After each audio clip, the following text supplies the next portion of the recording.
চিরস্থায়ী নিষেধাজ্ঞা কখন দায়ের করা যাবে, কখন দায়ের করা যাবে না, এর আর্জি লিখিত জবাব কীরকম হয় এবং আদালতের রায়ের নমুনা বিভিন্ন বিষয় নিয়ে আমরা এখানে আলোচনা করব। প্রথমে দেখব চিরস্থায়ী নিষেধাজ্ঞার মামলা কি, কখন চিরস্থায়ী নিষেধাজ্ঞার মামলা দায়ের করা যায়, কখন চিরস্থায়ী নিষেধাজ্ঞার মামলা দায়ের করা যায় না, কখন মামলা দায়ের করা গেলেও প্রতিকার পাওয়া যাবে এবং কখন দায়ের করা গেলেও প্রতিকার পাওয়া যাবে না। চিরস্থায়ী নিষেধাজ্ঞার মামলায় সিদ্ধান্ত দেওয়ার ক্ষেত্রে কী কী বিষয় বিবেচনা করা হয়, চিরস্থায়ী নিষেধাজ্ঞা মামলার বিষয়ে উচ্চ আদালতের কিছু সিদ্ধান্ত দেখব এবং চিরস্থায়ী নিষেধাজ্ঞার মামলা দায়ের করার আর্জিটা দেখব এবং আর্জি দেখার পরে একটা লিখিত জবাব কীভাবে লিখতে হয় সেটা দেখব এবং আদালতের রায়ের একটা নমুনা দেখব। চিরস্থায়ী নিষেধাজ্ঞার মামলা হলো এমন একটি দেওয়ানো প্রকৃতির মামলা যার মাধ্যমে আদালত বিবাদীকে স্থায়ীভাবে কোনো কাজ করা থেকে বিরত থাকতে বা বাদীর অধিকার লঙ্ঘন বন্ধ করতে আদেশ দেন। এই প্রতিকার সাধারণত স্পেসিফিক রিলিফ অ্যাক্ট 1877 এর 54 অনুযায়ী করা হয়ে থাকে। যখন কোনো ব্যক্তি অন্য কারো সম্পত্তি দখল, ব্যবহার, পথ চলাচল, মালিকানা বা আইনগত অধিকার ক্ষুণ্ণ করার চেষ্টা করে, তখন ক্ষতিগ্রস্ত ব্যক্তি আদালতে মামলা করে বিবাদীকে স্থায়ীভাবে সেই কাজ থেকে বিরত রাখার আদেশ চাইতে পারেন। এটি চিরস্থায়ী নিষেধাজ্ঞার মামলা। এবং কোন কোন ক্ষেত্রে এটা ব্যবহার করা হয় চিরস্থায়ী নিষেধাজ্ঞার মামলা? জমিতে জোরপূর্বক প্রবেশ ঠেকানো, যদি কেউ জোরপূর্বক দখল করতে চায় সেটা ঠেকানো। সীমানা প্রাচীর ভাঙা বন্ধ করা, কেউ যদি কারো সীমানা করা আছে, প্রাচীর তৈরি করা আছে, সে প্রাচীর ভাঙতে চায়, তাহলে সে প্রাচীর ভাঙার আদেশ, সেটাকে বন্ধ করার জন্য আদেশ চাওয়ার জন্য। রাস্তা বন্ধ করা ঠেকানো, অথবা কারো একটা রাস্তা আছে, চলাচলের রাস্তা, সেই রাস্তাটা বন্ধ করতে চাইছে, তাহলে সেটার আদেশ ঠেকানোর জন্য চিরস্থায়ী নিষেধাজ্ঞার মামলা করা হয়ে থাকে। দখলে বাধা প্রদান বন্ধ করা, কেউ যদি দখল করতে চায় সে দখলটাকে বাধা প্রদান করার জন্য এবং অবৈধ নির্মাণ বন্ধ করার জন্য চিরস্থায়ী নিষেধাজ্ঞা ব্যবহার করা হয়ে থাকে। সাধারণভাবে প্রকৃতিগতভাবে নিষেধাজ্ঞা দুই প্রকার। একটা হচ্ছে প্রতিরোধমূলক নিষেধাজ্ঞা, প্রিভেনশন বা প্রহিবিটরি ইনজাংশন, যেখানে সাধারণত আদালত কোনো ব্যক্তিকে কোনো কাজ করা থেকে বিরত থাকতে আদেশ দেন, যেমন অন্যের জমিতে প্রবেশ না করা বা রাস্তা বন্ধ না করা বা অবৈধ নির্মাণ না করা, এসব করতে আদেশ দেন যে এগুলো করা যাবে না। আরেকটা হচ্ছে বাধ্যতামূলক নিষেধাজ্ঞা বা ম্যান্ডেটরি ইনজাংশন, অর্থাৎ আদালত নির্দেশ দেন যে আপনি ওই কাজটা এখন করবেন, অর্থাৎ নির্দিষ্ট কাজ করতে বাধ্য করবে। আদালত তাকে বলবে যে আপনার এই যে চুক্তিমূলক যে কাজটা নিয়েছেন এই কাজটা আপনি সম্পাদন করবেন। যেমন আপনার যে অবৈধ স্থাপনা আছে এটা আপনি অপসারণ করবেন, বা আপনি যে বাধা সরিয়ে, আপনার যে বাধাগুলো আছে রাস্তার উপরে সেই বাধা সরিয়ে রাস্তা খুলে দিবেন, বা আপনার যে বেআইনি দেওয়াল আছে সেই দেওয়ালটা ভেঙে ফেলবেন, এরকম বাধ্যতামূলক নিষেধাজ্ঞা দিবে। তো সেগুলো অবশ্যই পালন করতে হবে। এইভাবে প্রকৃতিগতভাবে নিষেধাজ্ঞাটা দুই প্রকার হয়ে থাকে। সময়ের উপর ভিত্তি করে নিষেধাজ্ঞাটা দুই প্রকার হয়। একটা হচ্ছে অস্থায়ী নিষেধাজ্ঞা, যেটা মামলা চলাকালীন সময়ে দেওয়া হয়, আর একটা হচ্ছে চিরস্থায়ী নিষেধাজ্ঞা, যেটা নিয়ে আমরা আলোচনা করব। অস্থায়ী নিষেধাজ্ঞাটা টেম্পোরারি ইনজাংশন হচ্ছে মামলা চলাকালীন সময়ে সাময়িকভাবে দেওয়া হয় এবং মামলা চূড়ান্ত নিষ্পত্তি না হওয়া পর্যন্ত বা আদালত পরবর্তী আদেশ না দেওয়া পর্যন্ত এটি কার্যকর থাকে। এর উদ্দেশ্য হচ্ছে বর্তমান অবস্থাটা বজায় রাখা, বাদীর অপূরণীয় ক্ষতি ঠেকানো, বিরোধপূর্ণ সম্পত্তি রক্ষা করা। যেমন এই সময় আদালত আদেশ দিবে যে মামলা চলাকালীন সময়ে আপনি জমি কোথাও বিক্রি করতে পারবেন না, বা আপনার নির্মাণ কাজ সামগ্রিক বন্ধ রাখবেন, বা আপনার এই জমির আকার আকৃতি পরিবর্তন করতে পারবেন না। 2 নম্বর হচ্ছে চিরস্থায়ী নিষেধাজ্ঞা, যেটা হচ্ছে যে মামলা চূড়ান্ত রায়ে দেওয়া হয়, এটা স্থায়ীভাবে কার্যকর থাকে যদি না হাইকোর্টের মাধ্যমে এটি পরিবর্তন হয়। উদ্দেশ্য হচ্ছে বাদের অধিকারকে স্থায়ীভাবে সুরক্ষিত করা এবং ভবিষ্যতে একই কাজ থেকে বিরত রাখা, এর উদ্দেশ্যেই এটি ব্যবহার করা হয়ে থাকে। অর্থাৎ বাদের জমিতে আপনার দখল নিষেধ, রাস্তা বন্ধ করা যাবে না এখন, এবং দখলে বাধা দিতে স্থায়ী নিষেধাজ্ঞা, বিভিন্ন প্রকার নিষেধাজ্ঞা হয়ে থাকে। কখন চিরস্থায়ী নিষেধাজ্ঞার মামলা দায়ের করা যায়? চিরস্থায়ী নিষেধাজ্ঞা মামলা প্রথম হচ্ছে বাদীর আইনগত অধিকার থাকলে এটি দায়ের করা যাবে, অর্থাৎ বাদী তার সত্ত্ব, দখল, ব্যবহার বা সুবিধা ভোগের অধিকার থাকতে হবে। বিবাদী সেই অধিকার লঙ্ঘন করলে, যদি বাদীর সত্ত্ব থাকে বা আইনগত অধিকার থাকে এবং বিবাদী যদি তাকে সেই অধিকার লঙ্ঘন করে হুমকি প্রদান করে যে এই জমি বেদখল করবে বা ক্ষতি করবে, তাহলে এই চিরস্থায়ী নিষেধাজ্ঞার মামলা দায়ের করা যায়। ক্ষতিপূরণ যথেষ্ট প্রতিকার না হলে, অর্থাৎ এই ক্ষতিপূরণ যদি অভাবীয় হয়, অপূরণীয় হয়, যদি কেউ কারো জমি দখল করে নেয় সেটা টাকা দিয়ে পূরণ করা সম্ভব নয়, এরকম ক্ষেত্রে চিরস্থায়ী নিষেধাজ্ঞা মামলা দায়ের করা যাবে। চুক্তি সম্পর্কিত বিরোধ হলে, যদি এটা কোনো স্থাবর সম্পত্তি, জমি, রাস্তা, পানি দখল ইত্যাদি বিষয়ে হয়ে থাকে, বারবার ক্ষতির আশঙ্কা থাকলে, যদি একাধিকবার বিবাদী পক্ষ বিরক্তি বা হস্তক্ষেপ করে, তাহলে এই প্রার্থনা করা যেতে পারে। কখন চিরস্থায়ী নিষেধাজ্ঞার মামলা দায়ের করা যায় না? বাদীর নিজস্ব অধিকার প্রমাণ না থাকলে, বাদীর টাইটেল প্রাইমা ফেসিয়া না হলে তিনি এই চিরস্থায়ী নিষেধাজ্ঞা মামলা দায়ের করতে পারবে না। বাদীর দখল সত্য না থাকলে মামলা চলবে না। শুধুমাত্র মৌখিক অভিযোগ থাকলে, যদি শুধুমাত্র অভিযোগ থাকে মৌখিকভাবে, তিনি অন্য কার্যকর প্রতিকার না থাকলে, যদি এই চিরস্থায়ী নিষেধাজ্ঞা ব্যতীত অন্য কোনো প্রতিকার থাকে, যেমন ক্ষতিপূরণ প্রাপ্তি হওয়া, ঘোষণামূলক মামলা, দখল পুনরুদ্ধার মামলা ইত্যাদি যদি থাকে, তাহলে চিরস্থায়ী নিষেধাজ্ঞার মামলা করা যাবে না যদি অন্য কোনো প্রতিকার থাকে। বাদী নিজে বেআইনি দখলে থাকলে, অর্থাৎ বাদী নিজেই সেটার বেআইনিভাবে সেই দখল করে নিছে এবং সেখানে তিনি পার্মানেন্ট ইনজাংশন চাইতে পারবেন না। মামলা অকালপক্ষ হলে, মামলা আসলে সৃষ্টি হয়নি, সেখানে এরকম ঘটনা ঘটলে, বাদী আদালতে অসৎ উদ্দেশ্যে এলে, বাদী যদি তথ্য গোপন করে, প্রতারণা করে বা অসৎ আচরণ করে থাকলে, তাহলে তিনি পার্মানেন্ট ইনজাংশন পাবেন না। কখন প্রতিকার পাওয়া যাবে? সিম্পল আমরা সামারাইজ করি যে বাদীর প্রাইমা ফেসিয়া টাইটেল থাকতে হবে, তারপরে বিবাদী হস্তক্ষেপ করছে বা করবে এরকম সম্ভাবনা থাকতে হবে, অপূরণীয় ক্ষতির আশঙ্কা থাকবে, ব্যালেন্স অফ কনভিনিয়েন্স বাদীর পক্ষে থাকতে হবে, অর্থাৎ দুই পক্ষেরই কম বেশি ক্ষতি হবে, সেক্ষেত্রে বাদীর ক্ষতিটা বেশি হতে হবে। হ্যাঁ, আর হচ্ছে অন্য কোনো প্রতিকার থাকা যাবে না। বাদীর সৎ এবং ন্যায় আচরণ করছে, বাদী যা বলছে সেটা সত্য, যদি প্রমাণিত হয় মিথ্যা, তাহলে তিনি প্রতিকার পাবেন না। এবং কখন এটা প্রতিকার পাওয়া যাবে না? দেখে নিই সামারি যে বাদীর দখলে নেই, শুধুমাত্র ইনজাংশন চেয়েছেন, পাবেন না। মালিকানার জটিল বিরোধ আছে কিন্তু ডিক্লারেশন চাননি, যদি মালিকানা নিয়ে জটিল কোনো বিরোধ থাকে টাইটেল নিয়ে, তাহলে ইনজাংশন চাইতে পারবেন না। বাদী নিজেই ট্রান্সপ্রেসার হলে, অর্থাৎ তিনি নিজেই একজন অবৈধ দখলকারী হলে, তিনি প্রতিকার পাবেন না। যদি এটার কোনো বিকল্প প্রতিকার থাকে, তাহলে তিনি এই আইনে এই ধারায় প্রতিকার পাবেন না। যদি তার প্রমাণ যেগুলো আছে সেগুলো দুর্বল প্রকৃতির হয় এবং ইকুইটেবল রিলিফ পাওয়ার যোগ্য নন। সিদ্ধান্ত দেওয়ার ক্ষেত্রে আদালত কি কি বিষয় বিবেচনা করেন? আদালত সাধারণত নিম্নোক্ত বিষয়গুলো বিবেচনা করেন। এক হচ্ছে বাদীর অধিকার আছে কিনা, দলিল, খতিয়ান, রেকর্ড, দখল, কর রসিদ ইত্যাদি দেখবেন। বর্তমান দখল কার কাছে আছে এটা দেখবেন অবশ্যই। তারপর হচ্ছে বিবাদীদের কার্যকলাপ বেআইনি কিনা, প্রকৃত ক্ষতি বা অপূরণীয় ক্ষতির সম্ভাবনা আছে কিনা, বিকল্প প্রতিকার আছে কিনা, পক্ষদের আচরণ কেমন, সাক্ষ্য প্রমাণের বিশ্বাসযোগ্যতা, তাদের সাক্ষ্য প্রমাণগুলো উপস্থাপন করছে তাদের বিশ্বাসযোগ্যতা আদালত দেখবেন এবং বিচার করবেন। চিরস্থায়ী নিষেধাজ্ঞার মামলা দায়েরের আর্জিটা কীভাবে লিখতে হবে? আর্জিটা লেখার জন্য প্রথমে সিভিল আদালত কুড়িগ্রাম লিখতে হবে, মামলার নাম্বার লিখতে হবে, বাদীর নাম লিখতে হবে, তার ঠিকানা লিখতে হবে, বিবাদের নাম লিখতে হবে, তার ঠিকানা লিখতে হবে, বাদী নিম্নরূপ বর্ণনা করলেন, তার বক্তব্যটা থাকবে এরকম। সামারাইজ করছি আমরা যে বাদী নালিশি সম্পত্তির মালিক, দখলদার তিনি কিভাবে হইলেন সেটা উল্লেখ থাকবে। তফসিলভুক্ত জমির বিবরণ থাকবে, যে কিভাবে এই তফসিলভুক্ত জমি বাদীর কাছে আসলো, এবং বিবাদী বেআইনিভাবে উক্ত সম্পত্তি প্রবেশে বাধা বা দখলের চেষ্টা করছে সেটা উল্লেখ থাকবে।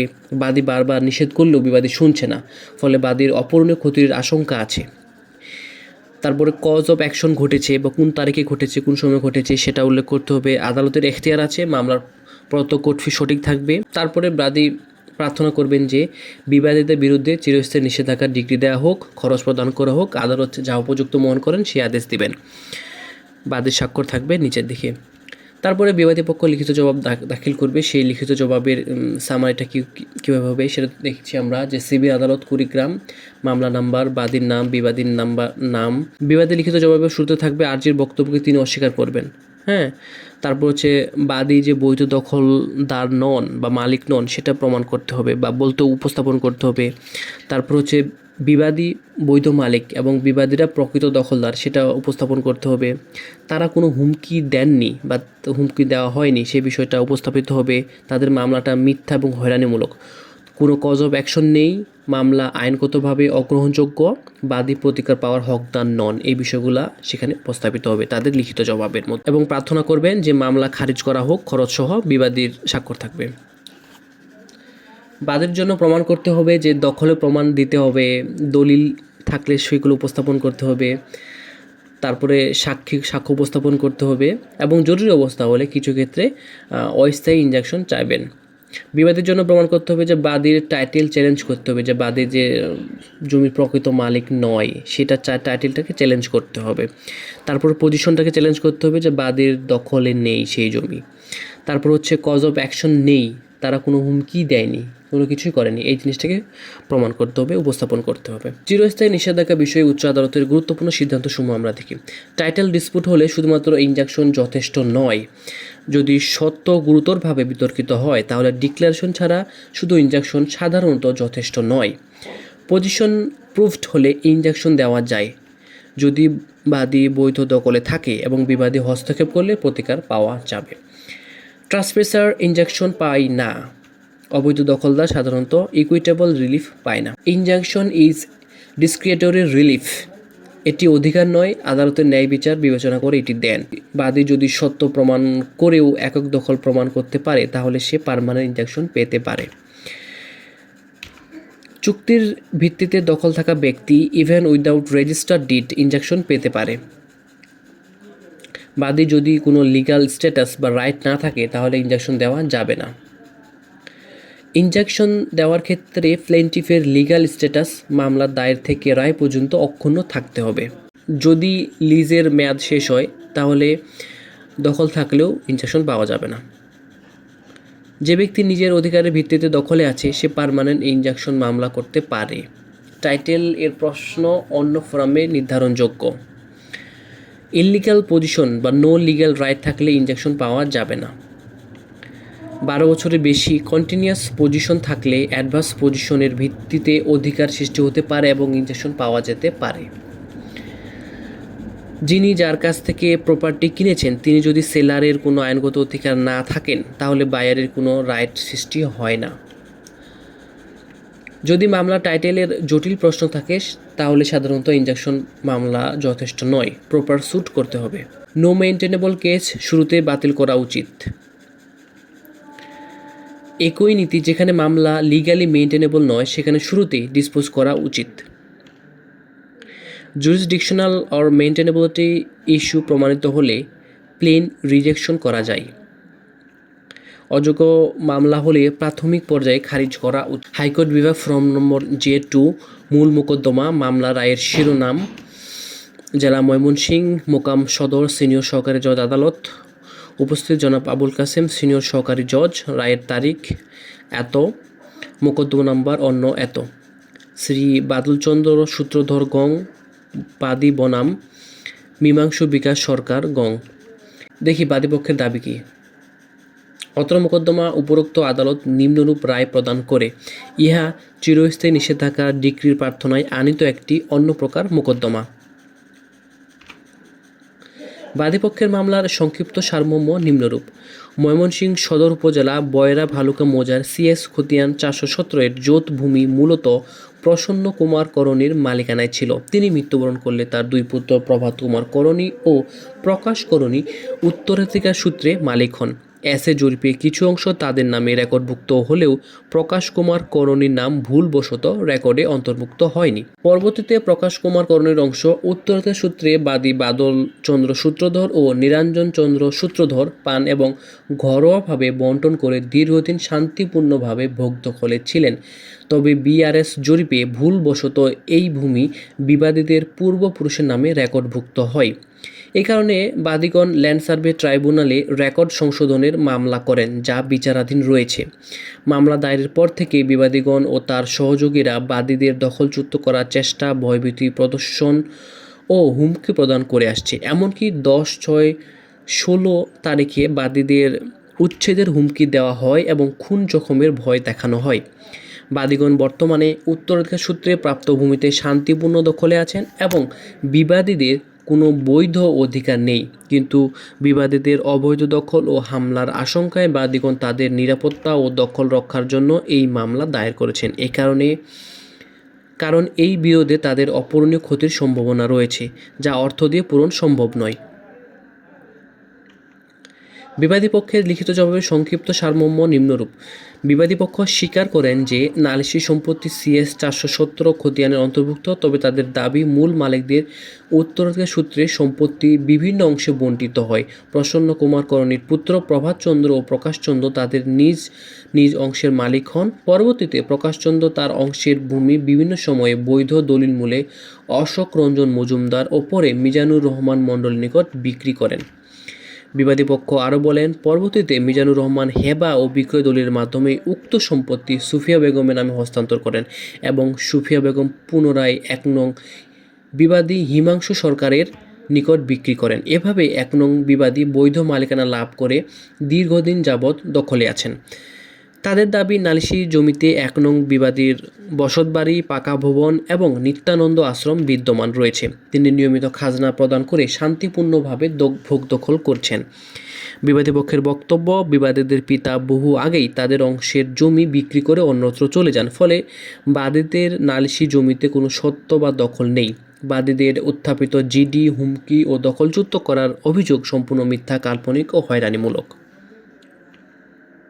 অতএব বিবাদী পক্ষের মতে বাদীরা প্রকৃত তথ্য গোপন করে মিথ্যা মামলা দায়ের করেছেন এবং এই মামলা খারিজযোগ্য। বিবেচ্য বিষয়সমূহ আলোচনার সুবিধার্থে ও ন্যায় বিচারের স্বার্থে পূর্বে প্রণীত বিচার্য বিষয়সমূহ পুনরায় অদ্য নিম্নোক্তরূপে পুনর্গঠন করা হলো।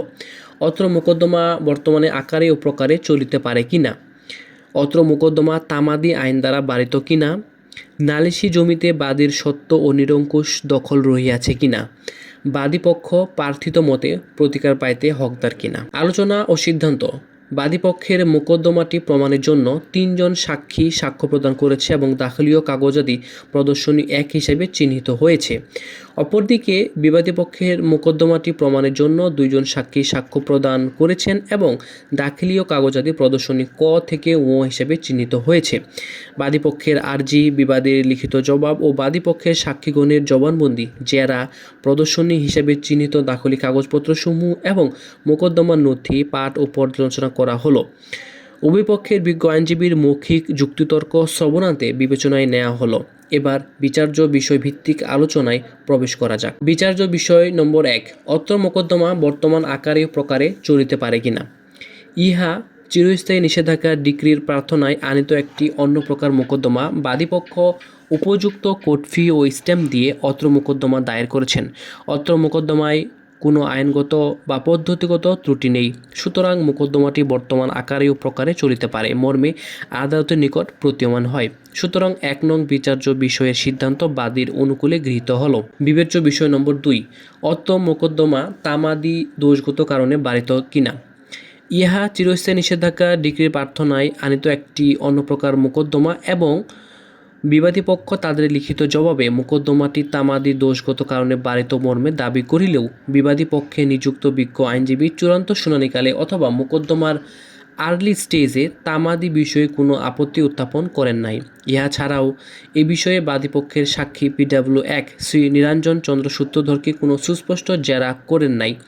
এমতাবস্থায় অত্র মোকদ্দমা তামাদি দোষগত কারণে বারিত নহে মর্মে আদালতের নিকট প্রতীয়মান হয়।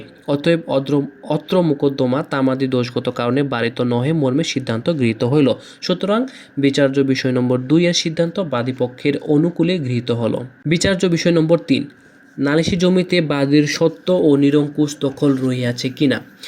বাদীপক্ষ আর্জির তফসিল বর্ণিত এত একর জমিতে চিরস্থায়ী নিষেধাজ্ঞা ডিক্রির প্রার্থনায় অত্র মোকদ্দমা আনয়ন করেছেন। স্বীকৃত মতে নালিশি জোত ভূমি CS 417 নং খতিয়ানের জোত ভূমি বটে। জোত রামকেশর করণী, দখলকার কেতুরাম করণী, রামনাথ করণী, প্রসন্ন কুমার করণী, মহিমচন্দ্র করণী, সর্বপিতা রামকেশর করণী, বজ্রমোহনী দাস, স্বামী হরিচরণ করণী নামে সমহিস্যায় CS 417 খতিয়ান প্রচারিত ও প্রকাশিত হয়। বজ্রমোহনী দাস নিঃসন্তান অবস্থায় পরলোক গমন করায় CS 417 খতিয়ানের সাকুল্যে ভূমি উল্লেখিত কেতুরাম করণী গং 4 ভাতা সমঅংশে ভোগ দখলে নিয়ত কেতুরাম করণী অবিবাহিত মৃত্যুবরণ করায় CS 417 খতিয়ানের জ্যোতির ভূমিতে মহিমচন্দ্র করণী, রামনাথ করণী ও প্রসন্ন কুমার করণী 3 ভ্রাতা প্রাপ্ত হইয়া তুল্যাংশে ভোগ দখলে নিয়ত থাকেন। বাদী পক্ষের দাখিলীয় কাগজাদি প্রদর্শনী 1 পর্যালোচনায় এর সঠিকতা পাওয়া যায়।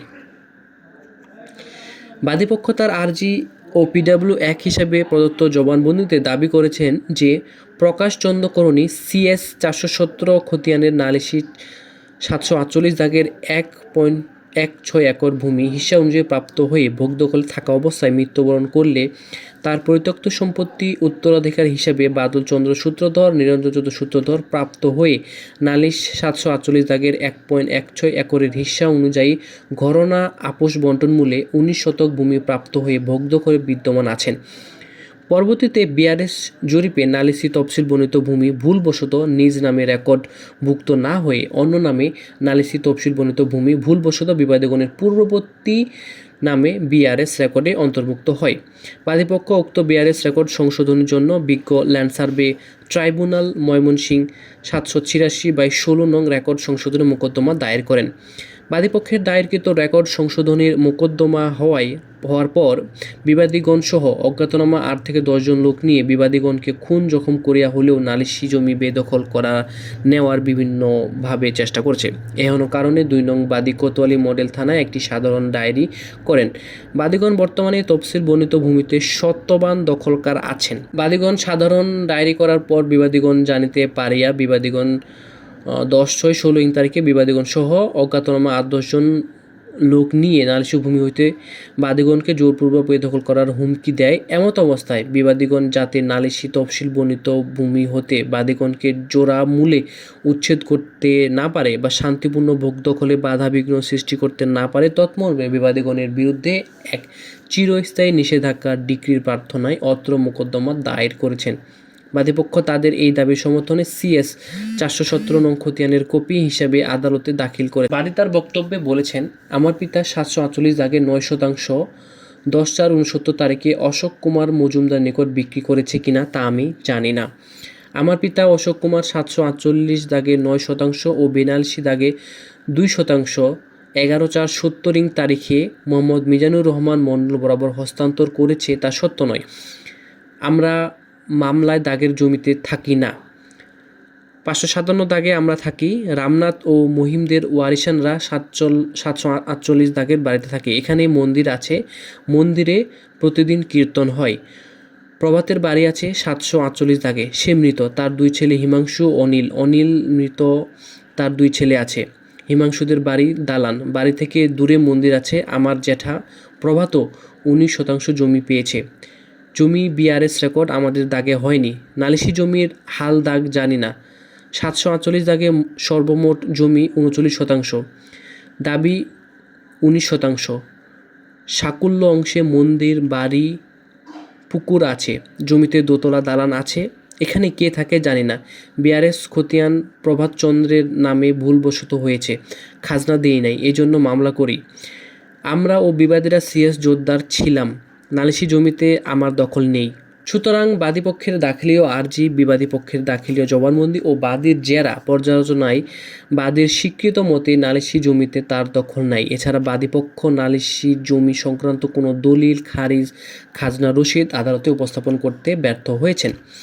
সার্বিক বিবেচনায় বাদীপক্ষ মৌখিক ও দালিলিক সাক্ষ্য প্রমাণ উপস্থাপনার মাধ্যমে নালিশি তফসিল বর্ণিত জমিতে তার নিরঙ্কুশ দখল প্রমাণে সম্পূর্ণভাবে ব্যর্থ হয়েছেন। এমত অবস্থায় বাদীপক্ষের নালিশি জমিতে কোনো সত্য নাই মর্মে প্রতীয়মান হলো। যেহেতু আইনের সুস্পষ্ট বিধান হলো যে বাদীর মোকদ্দমা বাদীকেই প্রমাণ করতে হবে, বিবাদী দুর্বলতার উপর ভিত্তি করে বাদী কোনো আইনগত প্রতিকার পেতে পারে না।